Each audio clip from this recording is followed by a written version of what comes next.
नमस्कार दोस्तों। आज के हफ्ते की हमारी किताब का नाम है the road back to you by Ian Cron and Suzanne Stabile. ये किताब हमें हमारे पर्सनालिटी यानी व्यक्तित्व से अवगत कराती है ताकि हम अपने बारे में अच्छे से जान सके।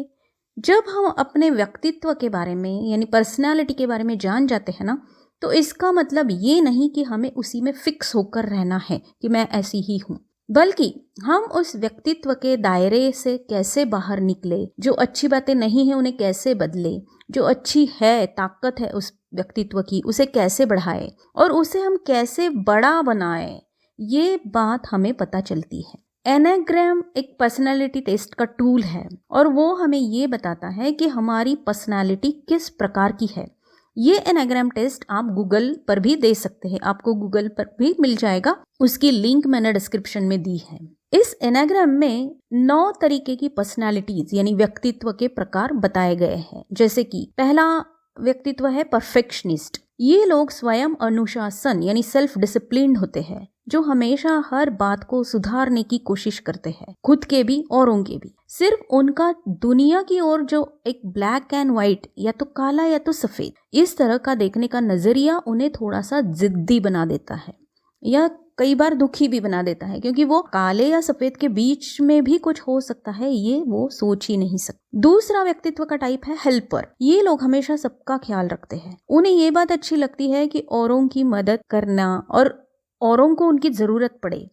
उनकी जिंदगी में रिश्ते सबसे अहम यानी इम्पोर्टेंट होते हैं। ये लोग खुद से ज्यादा औरों का ख्याल रखते हैं। तीसरा व्यक्तित्व का प्रकार वो बताते हैं कि परफॉर्मर। इन लोगों को ना बड़े बड़े गोल्स रखना और उन्हें पूरा करना बहुत अच्छा लगता है। वो अपनी सेल्फ वर्थ को अपनी सफलता यानी सक्सेस के साथ जोड़ते हैं और फेल होने पर दुखी हो जाते हैं, खुद को कम समझने लगते हैं। चौथा टाइप है रोमांटिक। ये लोग दुनिया के हर सुंदर और दुख दर्द वाली बातों से खुद को जल्दी जोड़ लेते हैं, कनेक्ट कर लेते हैं। कभी कभी वो इस वजह से खुद को अकेला भी बना देते हैं। पांचवा टाइप है इन्वेस्टिगेटर।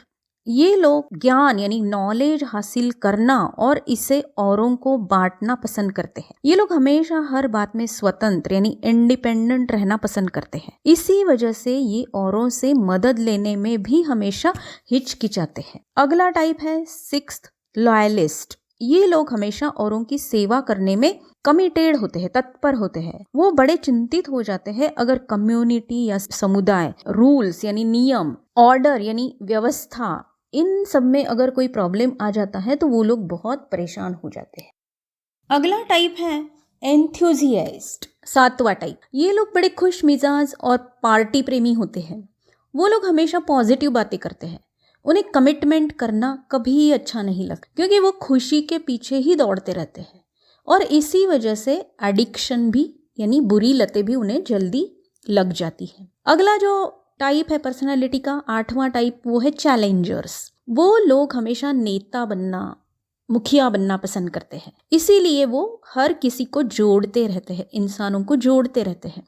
लेकिन अगर कुछ गलत या अन्याय होता है तो वो बड़ा गुस्सा हो जाते हैं। उन्हें चैलेंजेस लेना और उन्हें फेस करना बहुत अच्छा लगता है। लास्ट यानी 9वां जो टाइप है वो है पीस मेकर। यानी ये लोग हमेशा तंटा बखेड़ा टालने की, उससे दूर रहने की कोशिश करते हैं। वो हर किसी की बात ध्यान से बिना बायस्ड होकर सुनते हैं, लेकिन खुद की जरूरतों को वो कभी भी अपने रिश्तों में बता नहीं पाते और यही कारण है, इसी वजह से वो दुखी होते हैं। तो ये 9 टाइप्स एनाग्राम की जो फिगर होती है उसमें दिखाए गए हैं। उसमें से हम किसी ना किसी टाइप में आते हैं, हम हर किसी का व्यक्तित्व जो है। लेकिन हो सकता है कि जरूरी नहीं कि सिर्फ एक ही टाइप में अपने आप को डालना है या फिक्स करना है। हो सकता है कि एक ही व्यक्ति में 3-4 अलग अलग प्रकार के व्यक्तित्व भी हो सकते हैं। उसके बारे में वो आगे जो बताते हैं ना, वो हम देखेंगे। एनाग्राम हमें ये बताता है कि हम जो भी करते हैं वो क्यों करते हैं और दुनिया को हम किस नजरिए से देखते हैं। ये हमें हमारी कमियां और खामियां दिखाता है, जिसकी वजह से हम अपने आप में सुधार ला सकते हैं।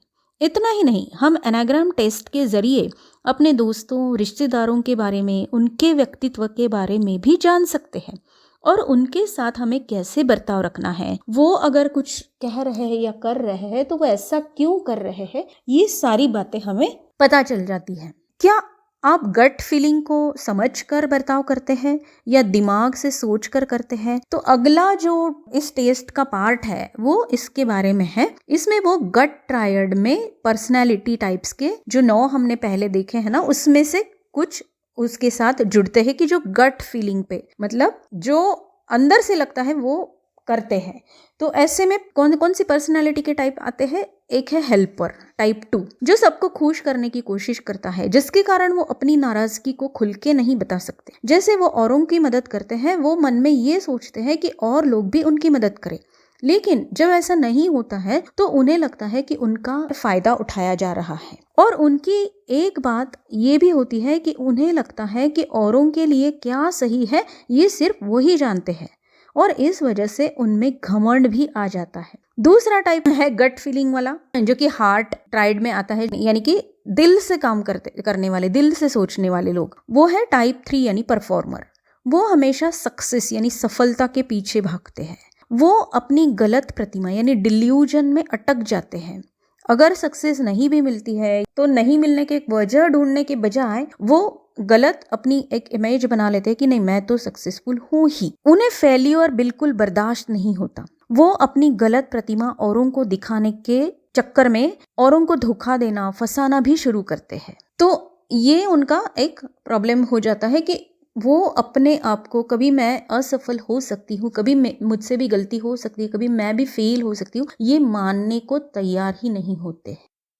अगला टाइप इस हार्ट ट्रायड में आता है 4 नंबर यानी रोमांटिक पीपल। वो हमेशा यूनिक और स्पेशल होना पसंद करते हैं और सुंदरता और दर्द से बहुत जल्दी जुड़ जाते हैं, क्योंकि वो क्रिएटिव होते हैं, सेंसिटिव होते हैं और मूडी भी होते हैं, जिसके कारण वो खुद को औरों से अलग कर लेते हैं और फिर वो औरों से जलने भी लगते हैं। औरों को खुश देखकर उन्हें जलन भी होती है, क्योंकि वो कलाकार या ऐसे होते हैं कि जो नॉर्मल टाइप का लाइफ नहीं जी सकते, तो कई बार उन्हें ऐसे जलन भी होती है। अगले जो कुछ टाइप है पर्सनैलिटी के, वो हेड ट्राइड में आते हैं। हेड ट्राइड मतलब दिमाग से सोचने वाले, दिमाग लगाकर सोचकर अपना बर्ताव रखने वाले। अभी हमने जो 3 देखे वो दिल से सोचने वाले थे। अब ये दिमाग से सोचने वालों में कौन कौन सी पर्सनालिटी के टाइप आते हैं देखते हैं। एक आता है टाइप 5 यानी कि इन्वेस्टिगेटर। ये औरों पर ज्यादा भरोसा नहीं करते, क्योंकि सारा ज्ञान, सारा नॉलेज वो खुद पाना चाहते हैं। इसी वजह से उन्हें हमेशा डर लगा रहता है कि कहीं उन्हें औरों पर डिपेंड ना रहना पड़े। इसीलिए वो पागलों की तरह हर बात के बारे में खुद जानने की कोशिश करते रहते। अगला जो हेड ट्राइड है यानी कि दिमाग से सोचने वाला टाइप है, वो है 6 यानी लॉयलिस्ट। ये लोग हमेशा सेफ और सिक्योर रहना पसंद करते हैं, इसीलिए उन्हें नियम, कायदे कानून का टूटना बिल्कुल पसंद नहीं होता। वो असल में बड़े मेहनती और होशियार लोग होते हैं, लेकिन उनका सबसे बड़ा डर होता है कि कहीं वो कुछ खो ना दे, लूजिंग, जिसके कारण वो ओवरथिंकिंग यानी जरूरत से ज्यादा सोचते हैं। इस डर के कारण वो जिंदगी को जीने की क्षमता भी अपनी कम कर लेते हैं। इसी दिमाग से सोचने वालों में अगला एक टाइप जो है वो है 7 नंबर यानी एंथुजियास्ट। उनका सबसे बड़ा प्रॉब्लम ये है कि वो कोई वादा नहीं कर पाते, कमिटमेंट नहीं कर पाते, या करते भी है तो उसे निभा नहीं पाते, क्योंकि वो इतने उत्साही होते हैं ना, वो अपनी भावनिक या मानसिक दर्द को टालने की कोशिश करते रहते हैं। हमेशा किसी ना किसी खुशी या एडिक्शन यानी लत के पीछे दौड़ते रहते हैं। तो ये जो लोग होते हैं वो दिमाग से ज्यादा सोचते हैं। हर टाइप सिर्फ वैसा ही नहीं होता, बल्कि वो दूसरे टाइप के विंग्स यानी कि मतलब कुछ बातें दूसरे टाइप की भी उसमें शामिल होती है। इसे विंग्स कहा गया है इस एनाग्राम की भाषा में। मतलब अगर हम टाइप 4 को देखते हैं तो वो रोमांटिक टाइप है, जो कि क्रिएटिव व्यक्ति है, कलाकार है, लेकिन उनके विंग्स जो है ना टाइप 3 यानी या टाइप 5 यानी कि उसके पहले वाला या अगले वाला, तो वो जो है परफॉर्मर या तो इन्वेस्टिगेटर। अगर वो परफॉर्मर होते हैं तो उन्हें 4W3 टाइप कहा जाता है, यानी कि 4 मतलब रोमांटिक और उनका विंग रहा 3 नंबर यानी परफॉर्मर। मतलब रोमांटिक व्यक्ति जो गोल ओरिएंटेड भी है और हमेशा लक्ष्य को हासिल करना चाहता है, जो कि परफॉर्मर की क्वालिटी है, तो वे टाइप 4 में रोमांटिक और टाइप 3 का परफॉर्मर दोनों का कॉम्बिनेशन होते हैं। अगर टाइप 4 के विंग्स 5 होते हैं तो वो 4W5 यानी कि टाइप 4 यानी रोमांटिक लेकिन विंग्स 5 यानी इन्वेस्टिगेटर रोमांटिक इन्वेस्टिगेटर ऐसा बन जाते हैं।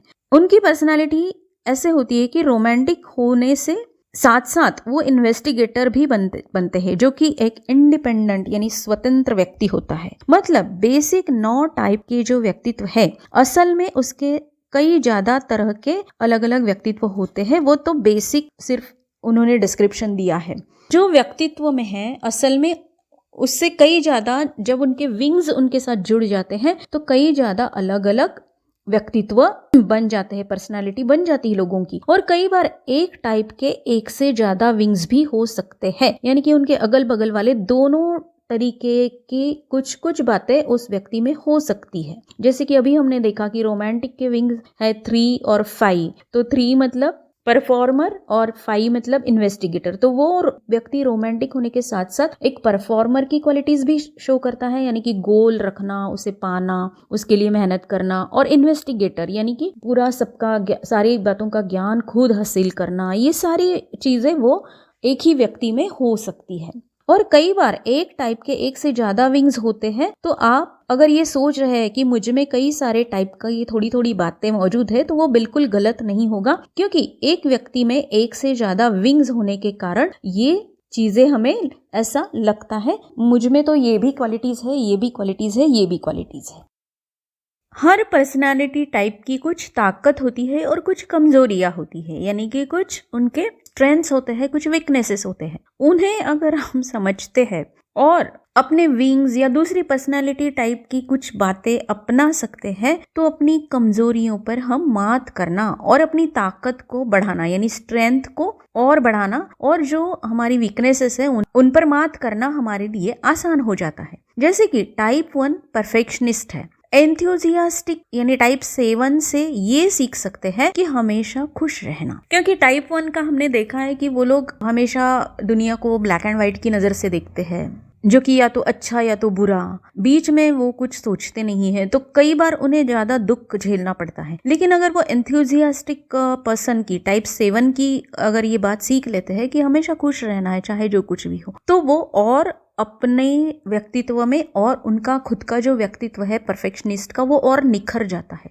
मतलब अगर परफेक्शनिस्ट टाइप के पर्सन का सिक्योरिटी नंबर 7 होगा, इसे सिक्योरिटी नंबर उन्हें कहा है क्योंकि ये उनकी कमी है कि वो दुनिया को इस तरीके से ब्लैक एंड व्हाइट तरीके से देखते हैं, तो कई बार उन्हें दुख भी झेलना पड़ता है। लेकिन अगर उनका सिक्योरिटी नंबर यानी सुरक्षा नंबर 7 होगा, तो वो अपने आप हमेशा खुश रहना सीख जाते हैं, क्योंकि वो 7 नंबर का टाइप यानी एंथुसियास्टिक से ये चीज लेते हैं और खुद को सेफ और सिक्योर समझने लगते हैं। फिर वो दोस्तों के साथ भी खुद को सेफ और सिक्योर समझने लगते हैं, चाहे फिर वो उनका देखने का नजरिया कुछ भी हो। इसी तरीके से उन्होंने कई सारे ऐसे पेयर्स बताए हैं, जोड़ियां बताई है व्यक्तित्व के टाइप वालों की, जिनसे वो लोग सीख सकते हैं और अपने व्यक्तित्व को और निखर सकते हैं, बड़ा कर सकते हैं, बढ़ा सकते हैं। जैसे कि हेल्पर टाइप के जो लोग हैं वो रोमांटिक से सीख सकते हैं। परफॉर्मर टाइप के जो लोग हैं वो लॉयलिस्ट लोगों से सीख सकते हैं। रोमांटिक पर्सनालिटी के जो लोग हैं वो परफेक्शनिस्ट से कुछ सीख सकते हैं। इन्वेस्टिगेटर जो है वो चैलेंजर से कुछ सीख सकते हैं। लॉयलिस्ट जो है वो पीस मेकर से सीख सकते हैं, और पीस मेकर जो है वो परफॉर्मर से सीख सकते हैं। एंथुसियास्टिक जो लोग हैं वो इन्वेस्टिगेटर से सीख सकते हैं। चैलेंजेस जो है वो हेल्पर से सीख सकते हैं। अगर इस तरीके से ये लोग उनकी कुछ बातें अपनाते हैं, तो उनका सिक्योरिटी, सेफ्टी और सिक्योरिटी जो उनको चाहिए मन के अंदर, वो बढ़ जाती है और उनका खुद का जो व्यक्तित्व है, पर्सनालिटी है, वो और निखर जाता है। इसी तरह सिक्योरिटी के साथ साथ एक स्ट्रेस का भी हर चीज में, हर पर्सनालिटी में कुछ ना कुछ बात होती है। स्ट्रेस यानी तनाव, कि अलग अलग तरीके के तनाव वो लोग झेलते हैं क्योंकि उनकी पर्सनालिटी की वजह से। और उनमें भी अगर वो किसी और दूसरी टाइप को अपने तनाव को कम करने के लिए फॉलो करते हैं, या उनका कोई गुणधर्म वो लेते हैं, उनकी कोई वर्चू क्वालिटी, तो उनकी भी जोड़ियां यहाँ पे बताई गई है इस किताब में, कि ताकि वो अपनी पर्सनालिटी को निखार कर और अच्छा बन सके और अपना स्ट्रेस यानी तनाव कम कर सके। जैसे कि परफेक्शनिस्ट को रोमांटिक से सीखना है, हेल्पर को चैलेंजर से सीखना है, अपना तनाव कैसे हैंडल करना है। परफॉर्मर को पीस मेकर से सीखना है। जो रोमांटिक पर्सनालिटी है उनको हेल्पर से सीखना है। इन्वेस्टिगेटर को एंथुजियास्ट से सीखना है। लॉयलिस्ट को परफॉर्मर से सीखना है और एंथुजियास्ट को परफेक्शनिस्ट से सीखना है। चैलेंजर्स को इन्वेस्टिगेटर्स से सीखना है और पीस मेकर को लॉयलिस्ट से सीखना है, ताकि वो अपने उनकी पर्सनालिटी की वजह से जो उनकी ज़िंदगी में तनाव है, स्ट्रेस है, उसे थोड़ा कम कर पाए। इससे हम अपनी ज़िंदगी में अच्छे डिसीजंस यानी आसानी से ले सकते हैं, यानी निर्णय ले सकते हैं और अपनी ज़िंदगी को सफलता की ओर ले जा सकते हैं। क्योंकि अब हम कोई भी डिसीजन लेते हैं तो हमें पता है कि ये हम अपनी इस पर्सनालिटी ट्रेट की वजह से या पर्सनालिटी की वजह से ले रहे हैं। तो अगर वो सही नहीं है या हमारी पर्सनालिटी का कुछ प्रॉब्लम है, सेफ्टी, सिक्योरिटी, स्ट्रेस का, तो हम उसे परख सकते हैं, देख सकते हैं अच्छे से और बदल सकते हैं और अपनी जिंदगी को सफलता की ओर ले जा सकते हैं। ये किताब हमें सेल्फ डिस्कवरी यानी खुद को जानने की, पहचानने की तरकीब सिखाती है, इसका अवसर देती है और फिर खुद को जानने के बाद अपने आप में सुधार लाना हमारे लिए आसान हो जाता है। उसी तरह अगर हमें समझ नहीं आ रहा है कि क्यों कुछ लोग इस तरह से बर्ताव करते हैं जो हमें अच्छा नहीं लगता है, जो हमें अजीब लगता है, और वो जो कर रहे हैं वो हमारे दोस्त या तो रिश्तेदार है, नजदीकी है कोई तो हमें इस एनाग्राम से उनकी पर्सनैलिटी के बारे में भी अच्छे से जानकारी मिल सकती है और उनके साथ हमें कैसे पेश आना है, उनकी पर्सनैलिटी का टाइप क्या है, तो हमें पता चल जाता है कि उनके बर्ताव का कारण क्या हो सकता है। इसीलिए ये किताब हमें हमारे और हमारे अपनों के बारे में जानकारी बताती है, ताकि हम खुद को, अपनों को अच्छे से जानकर जो भी सुधार करना चाहते हैं, जो भी हमें बदलाव लाना चाहते हैं या जो भी नया कुछ हमारी पर्सनालिटी में डेवलप करना चाहते हैं, वो हम कर सकते हैं और औरों को भी अच्छे से समझ सकते हैं, ताकि हमारे बीच में कोई झगड़े, कॉन्फ्लिक्ट्स कम हो जाए, ना हो। ये हमें इस किताब से सीखने को मिलता है। तो चलिए दोस्तों, इतनी डिफिकल्ट एनाग्राम की जो बातें हैं वो इन दोनों ने, ऑथर्स ने, इस किताब में इतनी आसानी से हमें समझाई है कि कोई भी इसे अच्छे से समझ सकता है। तो इसे समझकर, जानकर अपनी खुद की पर्सनैलिटी को ढूंढना तो है, लेकिन ये नहीं समझना है कि मैं तो ऐसी ही हूँ। क्योंकि एक बार आप जान लेते हैं कि मैं परफेक्शनिस्ट हूँ या मैं इन्वेस्टिगेटर हूँ, तो उसके बाद में आपको उसमें क्या क्या बदलाव लाने हैं, किस तरीके से आपको सेफ और सिक्योर भी होना है, किस तरीके से आपको अपने स्ट्रेस जो है इस पर्सनालिटी के वो कम करने हैं, ये भी पता चल जाता है, क्योंकि ये सब उन्होंने इसमें दिया है। तो चलिए दोस्तों, आज से ही हम ये बात शुरू करते हैं और एक बार खुद के बारे में जानने के बाद हम अपने आसपास के लोगों के बारे में भी जानते हैं, ताकि हमारे सबके साथ बहुत अच्छे से रिश्ते बने रहे, हम सबको समझते रहे, उनके पर्सनालिटी के मुताबिक हम उनसे बिहेव करते रहे, बर्ताव करते रहे, तो अपने आप हमारी जिंदगी में शांति और खुशी आ सकती है। और हमेशा की तरह अगर आपको ये वीडियो अच्छा लगा है तो इसे लाइक कीजिए, अपने नियर एंड डियर वंस के साथ शेयर कीजिए, और अगर आप कुछ और सुनना चाहते हैं या कुछ बताना चाहते हैं तो मुझे कमेंट्स में ज़रूर लिखकर भेजिएगा। मुझे आपके कमेंट्स पढ़ने में और उनका जवाब देने में बड़ी खुशी होती है। धन्यवाद।